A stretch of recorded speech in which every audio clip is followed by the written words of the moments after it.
Hey everybody, Brandon Mason here with Eastmans, and today on this gear review, we're taking a look at the brand new for 2025, the Gen 2 version of the VX-6 HD rifle scope. Dead center. While I got you here, don't forget to hit that subscribe button if you haven't already and turn on your notification bell because guys, we've got videos like this coming out each and every single week, whether it's gear reviews like this one or it's Beyond the Grid, our online video series content with hardcore Western big game hunting, and Eastman's Hunting TV, that brand new redesigned episodes that are launching on YouTube as well.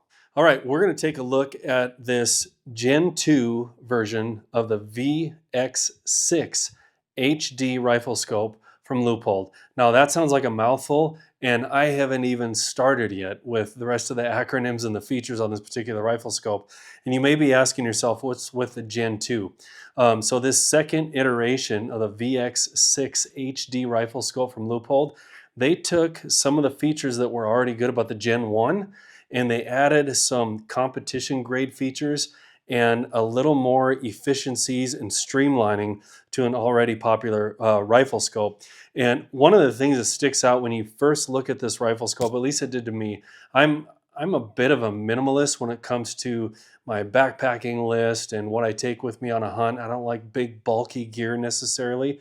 And while I love a throw lever for instantly adjusting the zoom on your scope, a lot of times I take the throw lever off of a scope because they're a little bit too long, and I use a rifle scabbard on my Everlystock pack a lot for putting my rifle in and taking it out quickly, and that's just one more thing to catch on it. While in the Gen 2 version of the VX6, it's an integrated kind of a streamlined throw lever. So the Gen 1 had a reversible right hand to left hand throw lever, which is nice at times. This one is an ambidextrous throw lever. It can be removed also if you don't want it on there, but it is so streamlined and really in line with the scope that the odds of it catching on anything on brush or when you're putting it in out of a pack or whatever, or a case, are slim and none. And so there's less of a concern there when it comes to the throw lever and adjustment, or at adjusting when you don't want it to, because when the moment of truth comes, obviously you don't want to have to guess where your previous setting was or where you thought it was. And so this is better designed to kind of stay put right where you put it. You'll notice too with this rifle scope right out of the box, the Leupold Illumina rifle scope covers, which are a premium upgrade really for a rifle scope, they come with this particular scope, and they are super easy to operate and handy for keeping excess moisture especially, and sometimes real fine dust off your lenses. But even if you do get moisture or dirt or debris on those lenses, Leupold, like a lot of their optics on the VX6 HD rifle scope, the Gen 2 and the Gen 1 and other scopes in their lineup, they have what they call the Guardian. It's spelled guard-ion, but it's pronounced Guardian coating on their lenses that helps reduce glare. It helps protect against moisture. It helps protect against scratches from dirt or rocks or anything that may accidentally touch your lenses. And life gets real sometimes when you're out in the field. And so those particular things help protect your lenses, and from a premium rifle scope, I mean, you don't want to have to go and buy a new one of these every single year. This is a scope that's going to last for a lifetime. In fact, Leupold has their lifetime warranty, their guarantee that something happens to the scope, you send them back and they're either going to fix it or replace it. Now, moving on to this feature-rich scope, like I said at the beginning, there's a lot of acronyms tied to this scope because they each have a purpose. They each stand for something. And so building off of the successes of some of the other VX scopes, and also some of the Mark V HD series of competition scopes, they have what's called the CDS system, which is this. When you look at a turret, there are lots of different turret options out on the market, but this custom dial system essentially, there's a lot to that. Essentially, with this scope, you have the option of getting 2 different custom turrets with your scope, where other offers have been maybe 1 custom turret or you had to pay for your own. This one comes with the option of getting 2, but the custom dial system allows you to do what it says. It custom dials to what your dope chart is for your particular round. And then on top of that, they added to their ZL2 system, and it's called the SZL2 system. ZL simply means zero lock. The S in front of the ZL, where the ZL is a zero lock, like we discussed, the S is the speed set dial technology. And so if you want to quickly return to zero, this is an MOA scope, a minute of angle scope, and it's a 1/4 inch MOA for every click. And let's just say I make the adjustment, I'm at the range or I'm in the field, I'm shooting, I'm on a hunt, and I want to go back to zero without thinking about it. You simply turn it back, boom, that little button pops back out and you're absolutely zeroed in. But one of the things that's an upgrade to this particular model, it is a toolless cap adjustment design. And so you simply depress this little button on the front or leading edge of the turret, swivel it all the way out of the way, and look, it pops right off. You can then make your zero adjustments when you're actually dialing in your scope, and then there's no way to put it in wrong. It's going to go back to zero because of the way that these grooves and notches fit together, and it pops right back on there, and you simply swing that lever over, it clicks in place, you know you're good to go. And so again, any adjustment you make, you can always find that zero, and it will be whatever your scope is zeroed at. I, generally speaking, zero my scopes at 200 yards, and a lot of factory boxes of ammunition have a kind of a poor man's dope chart, so to speak, on the box, and a lot of them are zeroed at 200 yards as well. And so I just go with that, usually from 300 yards and under. I don't have to range anything. If I want to get really precise, maybe on a smaller animal, I can, and then I can adjust my turret for elevation. Now for windage, here's another upgrade. They added that same toolless design to the windage adjustment. Pops out, you make your adjustments, pop it back on, and you're good to go. The scope is absolutely dialed. You take a feature-rich scope like this, and this particular model is a 3-18 by 44. This is one of 6 different models within the VX-6HD system in the Gen 2. And the 3-18 by 44, really for any brand of scope, is kind of my go-to size. All of the scopes in this line have the 6-to-1 multiplier. So whether it's a 1-to-6, whether it's 3-18, whether it's 4-to-24, whatever the case is, you have that 6x multiplier, that 6-to-1 ratio. And so you can really reach out there and touch something, so to speak, from an optical standpoint and see what you're looking at. In fact, a lot of times at the range, when I'm dialing my scope and my rifle in, I don't even take a spotting scope with me. Between the high-end binoculars that are out there now and the scopes that go up to like 18 power for this one, there's no need. I can see it so crystal clear, and there's enough magnification to get me to see what I want to see. But back to my original point, with this feature-rich scope, which we've only touched on maybe 25% of the features that I want to get to today so far, you would think that this would weigh a metric ton. Like I said, I'm kind of a minimalist. I'm kind of an ounce, not kind of, I am an ounce counter. Part of it is because maybe I'm too much of a wuss and I don't like all that weight in my backpack or hiking with that much weight. But so I trim every single ounce I can. And this 3-18 by 44 weighs in at only 22.1 ounces. So this whole line of scopes is what's considered really an ultralight scope, especially with all these features that are added onto it. So speaking of features, let's keep going. So I mentioned that there are 6 different models in this line. On top of that, there are 4 different reticles to choose from. This particular reticle is the Fire Dot Boone and Crockett reticle, which I'm going to get to that in a second. That's got an added couple of features that are handy in the field for maybe you don't have time to adjust a turret and it's a quick shot. But I'll get to that in a second. They have the TMOA reticle, Fire Dot Twilight Hunter, and the Fire Dot Duplex. And so when you look at each one of these reticles, they're very purpose built. Now that Boone and Crockett reticle is handy because let's just say again you're in a hurry and you don't have time to mess with the turrets, and or maybe you get flustered, maybe you have time but you didn't think you had time. That Boone and Crockett reticle has 3 hashes in it, 2 larger hashes and 1 smaller one, that once you figure out what your rifle and your ammunition and what your dope is, essentially you can basically have your dope chart set up so that you know what those different hashes represent. I was doing that at the range just as a practice round before I was really playing around with the turrets, just to see where I was hitting with each one of those hash marks. And once you have that down and you have it on this rifle with this ammunition, you don't have to worry about it changing unless you change your loads for some reason.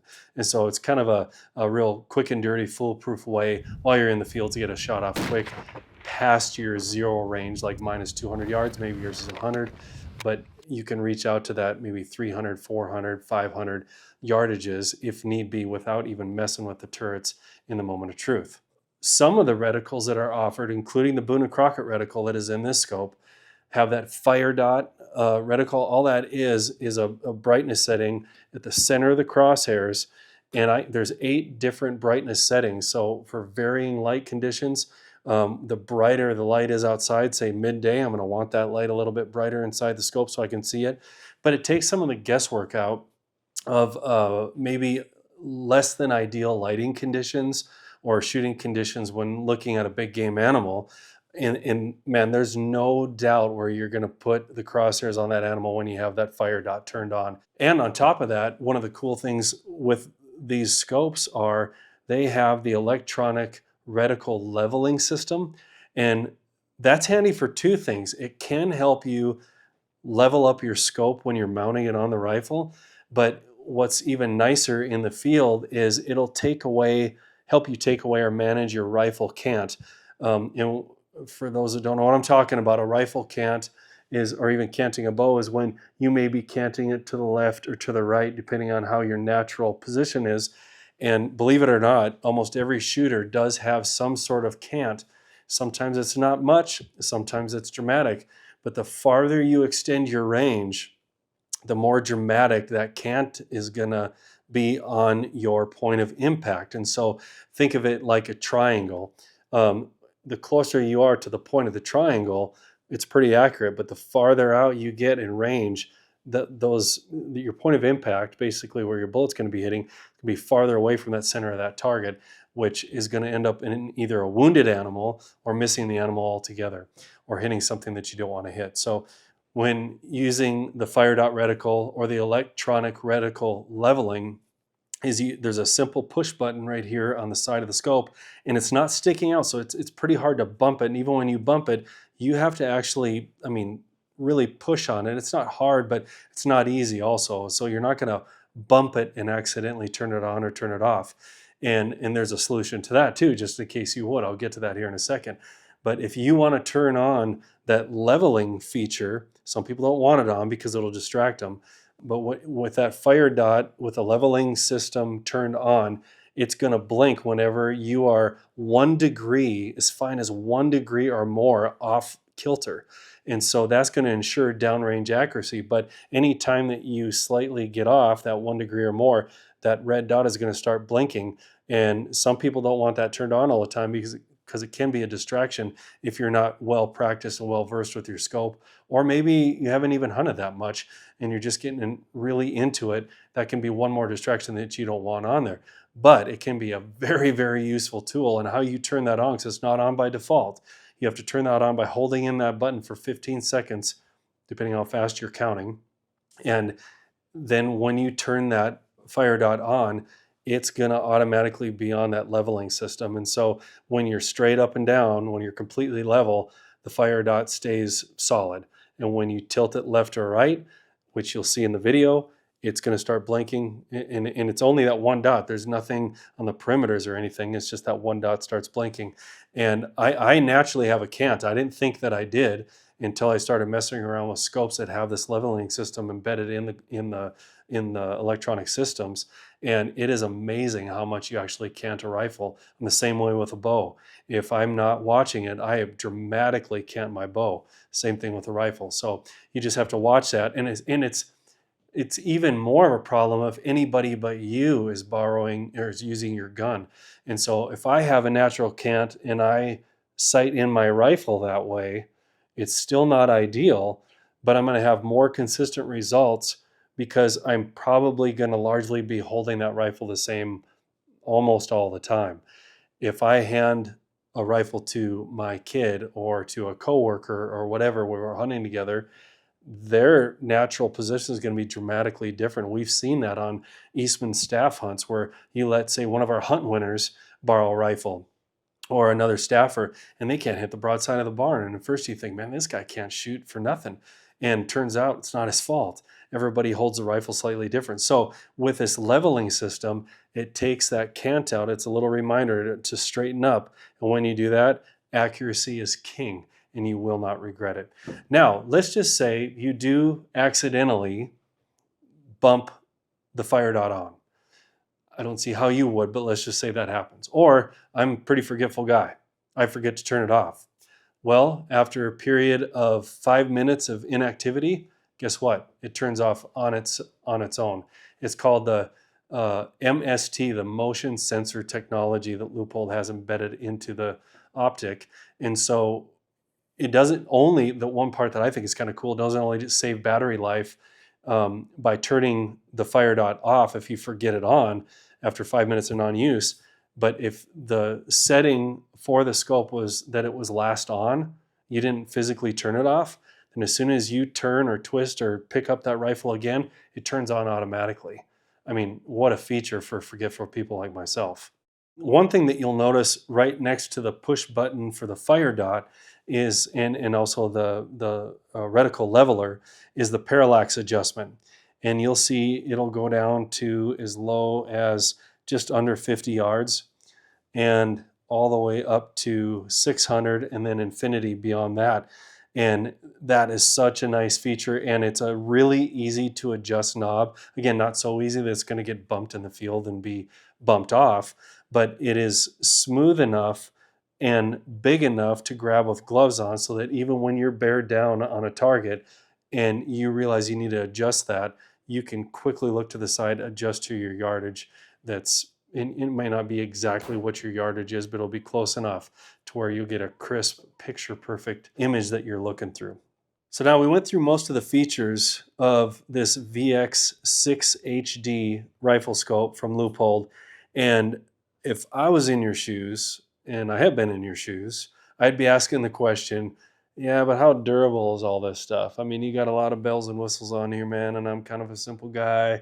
I don't know how much I trust all this. Well, there's two pieces of mind that you get when you buy a scope like this, or really any optic from Leupold, especially in the rifle scope line. They put it through a Punisher testing machine in which to say that it exaggerates what any rifle would be put through in the field under any caliber situation would be an understatement. And so you have peace of mind that before it even leaves the Leupold factory in Oregon, it's been put through the ringer, and it's going to probably go through more than you will ever put it through as a hunter, especially because most of us are really pretty careful about caring for our optics. One of the things that I didn't really touch on yet is Leupold's professional grade optical system. Now, what does that mean? That's a fancy way of saying that Leupold basically spared no expense to put the best glass, the best coatings, the best everything into the scope so that when you are using it in the field, not only is glare reduced, if maybe you have a shot that's kind of into the sun, which I've had that happen more than once, so the glare is going to be reduced in bright light. And then also in the key dawn and dusk hours when most big game animals are the most active, it's going to gather a tremendous amount of light, probably more than your naked eye can even see. And so you can maximize those legal shooting hours and take the trophy of a lifetime. Too many times when we're using cheap and inferior optics, whether it's binoculars, spotting scope, rifle scope, rangefinder, whatever, the moment of truth is ruined because we flat can't see the animal, and we might quit the day a little bit too early and start hiking back to camp. Trust me, I've been there. I've done that. I've been with people that have done that, and it's no fun. So if we're gonna, our fall hunting seasons, our spring bear seasons, they're so short. And so if we need to maximize our time in the field, why not have some of the best optics on the planet to gather as much light as possible? So I mentioned already that this is one of 6 different models in this VX-6HD line from Leupold in the Gen 2 series. So this again is the 3 to 18 by 44 millimeter. So 3 power to 18 power magnification by 44 millimeter objective. And they have scopes that go all the way down from 1 to 6 magnification in a 24 millimeter objective, all the way up to a 4 to 24 magnification level by 52 millimeter objective, and they even have one 56 millimeter objective.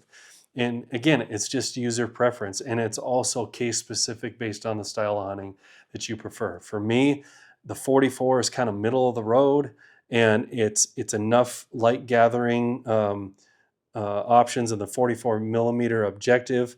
It has the zoom range that I really like with 3 to 18. I mean, more is always better, but I haven't found a need personally to go much past that 18. All right, well, that's a lot of information on one product, on one rifle scope. But again, new for 2025. Leupold sent us this scope and rifle setup ready to go. I didn't even have to mount it. They made it really easy on me. And in fact, it was even bore sighted. That's how efficient it was. But that's the review, guys. Make sure you check it out. This series of scopes launches in January 2025, which is what we're in right now. You can see from our field footage that it was cold outside when we were shooting. We're all bundled up in our puffy layers. But make sure you check them out. They're definitely worth giving a look.